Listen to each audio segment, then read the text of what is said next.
ទី11 atom x ស្មើ integra នៃ 2x គុណ x បូក6លើ x ដកលិននៃ5ហើយទាំងអស់ហ្នឹងមិន dx អញ្ចឹងឃើញថាមានសញ្ញាបូកហើយនេះឃើញទេសញ្ញាដកនេះអញ្ចឹងយើងប្រើរូបមន្តរបស់យើងឬក៏ទ្រឹស្ដីរបស់យើងថាម៉េច integra បូកបដកស្មើបូកបដក integra គុណ dx ចូលមកអញ្ចឹង integra គេ integra នៃ 2x គុណ x dx យើងឆ្លងញ៉ាំបូកជាមួយនឹង integra នៃ6លើ x ទាំងអស់ហ្នឹងមិន dx បាទទាំងអស់ហើយគឺ6លើ x dx ដក integra នៃលិន5គុណជាមួយនឹង dx ឃើញមានលេខមែនទេឬក៏មេគុណនេះក្រហមលេខ1 q ហ្នឹងអញ្ចឹងយើងប្រើទ្រឹស្ដីបត់របស់យើង integra នៃចំនួន t គុណមួយអនុគមស្មើចំនួន t គុណជាមួយនឹង integra នៃអនុគមអញ្ចឹង integra នៃ x គុណ x dx ហើយទី6មកញ៉ាំបងដាក់តាមចុះ6គុណនឹង integra នេះគេ6លើ x dx ដកនេះបាទនេះលិន5នេះគូទាញមកខាងមុខមកintegra នៃ1 dx ឬក៏ integra នៃ dx ដូចគ្នាណាកន្លែងនេះគឺមានលេខ1បាទអញ្ចឹងយើងចូលរូបមន្តរបស់យើងហើយ integra នៃ x គុណ x គឺស្មើនឹង x គុណ x ដដែលណាអញ្ចឹង 2x គុណ x integra នៃ1លើ x ស្មើគេគឺលិនហើយតម្លៃខាត់នៃ x ផងហើយណាព្រោះលិនកន្លែងហ្នឹងនៃពោះវាគឺត្រូវតែវិជ្ជមានហើយអានេះដកលិន5នេះគឺទុកទៅដែរនេះ integra នៃ dx ឬក៏ integra នៃ1 dx ហ្នឹងគឺស្មើគេមិនស្មើ 1x មែនទេដាក់វងជាប់មួយទៅហើយបូក1គេបូក1កាបាទអញ្ចឹងដល់ចម្លើយរបស់យើងគាត់ទៅសេរៀងសារតិចទៅបាទអញ្ចឹងអានេះ 2x គុណ x ដាក់ទៅដែរអានេះដូចគ្នាណាអត់មានប៉ះពាល់វាទេលិនតម្លៃខាត់ x ហ្នឹងតែនេះ x នេះគូយកមកដាក់មុខមកឃើញទេអញ្ចឹងដក x មួយនឹងលិន5ហើយបូកការរបស់យើងជារបស់ r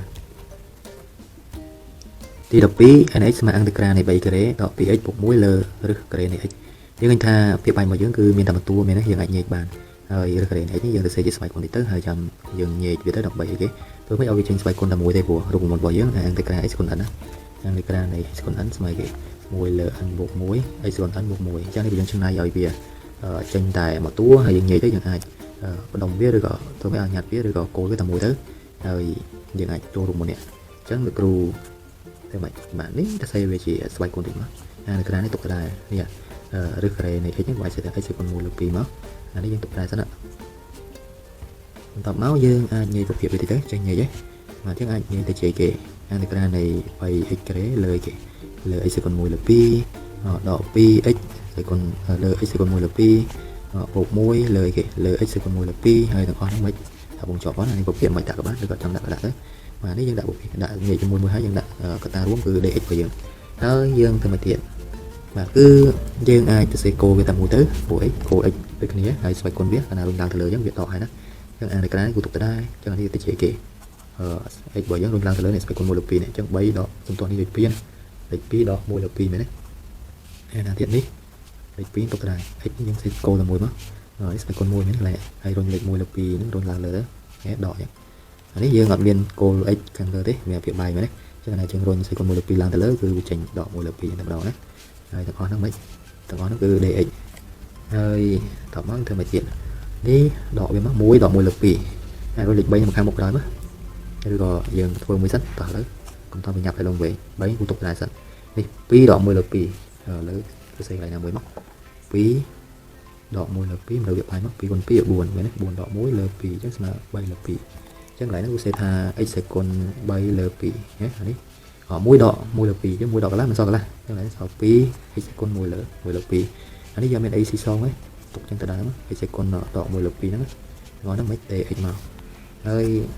យើងប្រើរូបមន្តរបស់យើងគឺ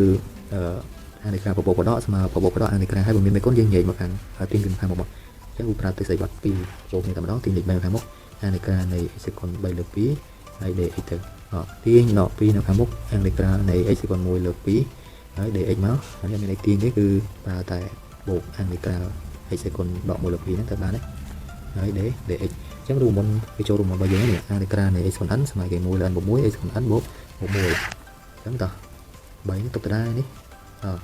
1លើ n បូក1 n អញ្ចឹងបានគឺ3លើ2មែនទេបូកថែ1ហើយ x គុណ n បូក1អញ្ចឹង3លើ2បូក1ដក2នេះទុកទៅដែរនេះ1លើ n បូក1អញ្ចឹង1លើ2បូកថែ1ហើយ x គុណ1លើ2បូកថែ1នេះដូចគ្នាណា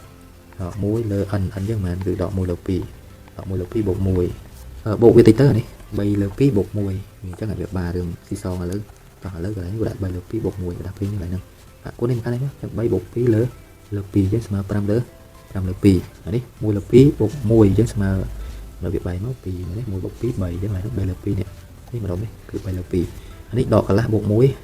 វាស្មើមកវាស្មើ1លើ2ជឿសាកស៊ីសងនេះ2ណាដក1បូក2មិន1គឺ1លើ2ណាយក1ដកកន្លះ1ដកកន្លះគឺមិនស្មើនឹង1លើ2បាទអញ្ចឹងលោកគ្រូស៊ីសងហើយបាទយកមកជួសនេះក្រដាសព្រៀងរបស់យើងណាបាទ3ទុកដែរចាពី3នេះយើងឃើញប៉ុន្មានយើងឃើញ5លើ2មែនទេចឹង1លើប៉ុន្មាន5លើ2អានេះដូចគ្នាគឺ x សេគុណប៉ុន្មាន5លើ2ដក2នេះទុកដែរឬក៏រុញឡើងទៅលើក៏រុញទៅសំខាន់ឡើយនេះគឺ1លើ2បូក1គឺស្មើ3លើ2ណាហើយ x សេគុណប៉ុន្មាន3លើ2ដូចគ្នាតែស៊ីសងនេះដូចគ្នាអានេះបាទ1ដកកន្លះគឺ1លើ2ណានេះម្ដងគឺចេញ1លើ2អញ្ចឹងកន្លែងហ្នឹងគូអាចសេថា1លើ2ហើយ x 3យើងដូចគ្នាណាហើយកន្លែងនេះគឺលើខាងក្រោមនេះគឺស្មើគុណ1លើ2បូកការបាទបានអញ្ចឹងហើយមិនតន់ហើយទេនេះ5លើ2ណាបាទយើងរុញលេខ2ឡើងទៅលើមកដើម្បីវាចូលតម្រងរបស់យើងតែប្រភេទតែវាបាយតែមួយទៅបានហើយអញ្ចឹង3គុណ2បាទព្រោះលេខ2នេះយើងឡើងលើ3គុណ2មាន6មែនណា6លើ5យ៉ាងនេះយើងអាចសរសេរវាទៅជាតម្រងរឹសតិចទៅអញ្ចឹងវាទៅជារឹសការ៉េណាដាក់2វាដាក់ទៅមិនដាក់ក៏បានដែររឹសការ៉េហើយសេគុណ5មែនណាអានេះដូចគ្នាណាហើយយើងទៅតិចហើយទៅវិញអញ្ចឹងគេថាឡំចូលសញ្ញាដកទៀតឡើយបាទអញ្ចឹងនេះ2រុញឡើងទៅលើទៅបាទ2គុណ2មិន4លើមិន4លើ3នេះទៅគ្រូសេជារឹសតិចទៅរឹសការ៉េនៃមិនរឹសការ៉េនៃ x គុណ3មែនទេរឹសការ៉េនៃ x គុណ3តាសាយសេក៏មិនសូវស្អាតសេចាក់ខុសហើយចិត្តច្រឡំដែរបាទនេះ1លើ2រុញឡើងនេះរុញលេខ2ឡើងទៅលើទៅហើយលេខ1លុបចោលណា2ហើយនេះគ្រូសេជាប្រភេទរឹសការ៉េណារឹសការ៉េនៃ x បូកការបាទយើងអាចសេឲ្យស្អាតជាងនឹងតិចទៅបានទេបាទអញ្ចឹង6អានេះយើងអាចបញ្ចេញមកបានបញ្ចេញឬក៏ទុកចឹងទុកទៅតែគូគិតថាបញ្ចេញបានហើយណាអូខេទៅបញ្ចេញយើងទៅសេវាទៅជា x សេគុណ4គុណ 1x នេះមក4លើ3នេះអាចសេទៅជានេះឬការ៉េយើងមិនដាក់ក៏បានការ៉េឡើយនេះសេទៅជា x ការ៉េគុណ x មកនេះវិញយើងបញ្ចេញកើតទេព្រោះអត់មានស្វ័យគុណមានស្វ័យគុណតែ1អញ្ចឹងដាក់ឬការ៉េនៃ x សេគុណ1ទៅដែរឬក៏ x ទៅដែរបាទអញ្ចឹងកន្លែងណាដែលយើងអាចបញ្ចេញបាននេះចេញ6លើ5គូទុកទៅដែរតែនេះ x គុណ4យកមកចែក2មកវាមិនបានអីគេវាមិនបាន x ការ៉េឬក៏ x គុណ2នេះអញ្ចឹងអានេះជាប់នៅក្នុងរូបតារានេះនេះយើងបញ្ចេញមក2ចែក2បាន1មែនទេអញ្ចឹងដក4លើ3អូខេឬអានេះយើងបញ្ចេញមកបាន x គុណ1នេះព្រោះ2លើ2 1អានេះជាប់ក្នុងហ្នឹងមកនេះ4លើ3គុណ x យើងបញ្ចេញមកចាទីបងប្អូនចេះចេញទេទុកចឹងបណ្ដោយទេទុកដោយអាតម្រងកន្លែងនេះអានោះក៏ជាចម្លើយរបស់យើងដែរតែកន្លែងលោកគេដកបន្ទុកណាកន្លែងនេះគេបញ្ចេញមក x ការ៉េចែក2មាន x គុណ2ចែក2ដែរបាន x គុណ1ចេញមកខាងមុខបានយើងមើលថតទៀតណាទៀតអានេះយើងចាត់កើតទេដាក់ចឹងទៅដែរមកឬការ៉េយើងមិនបាច់សេឬការ៉េក៏បានសេតែឬតែវាដឹងឬការ៉េហើយអានេះចម្លើយរបស់យើងដែលទៅសេទៅវាចូលតម្រងគណិតវិទ្យារបស់យើងគេហៅថា standard របស់យើងណាហើយវីដេអូរបស់យើងគឺរៀនតែពីលំហាត់ហ្នឹងទៅណាខ្លីខ្លឹមបាទមានន័យខ្លាំង